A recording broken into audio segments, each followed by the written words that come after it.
आपन परिचय?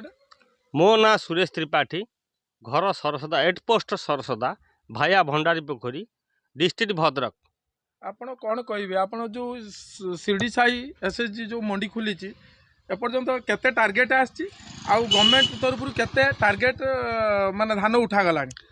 गवर्नमेंट तरफ जी टार्गेट आसी चाषी मैंने बर्तमान पर धान रखिंट जी स्टॉक देखु ए पर्यंत फिलअप है ना।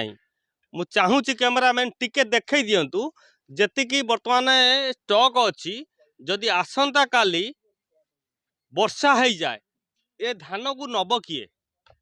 गवर्नमेंट नबनी ना मक्सर बाहरला। आज पर्यंत ए प्रोब्लेम अच्छी 4 दिन है आमर मिलर माने स्ट्राइक करचंती। ए 4 दिन भितर गोटे टोकन जदि फेल हो जाए से चाषी कौन करिवो? विष खाइबो ना आत्महत्या करिवो? मोर प्रश्न अति कि गवर्नमेंट को से विष खाइबो ना आत्महत्या करिवो? तेणु को मोर अनुरोध आपण तुरंत ए केसर समाधान करंतु। चाषी केमिति तार प्राप्य पाई परिवो से व्यवस्था करंतु। एतिक मोर अनुरोध।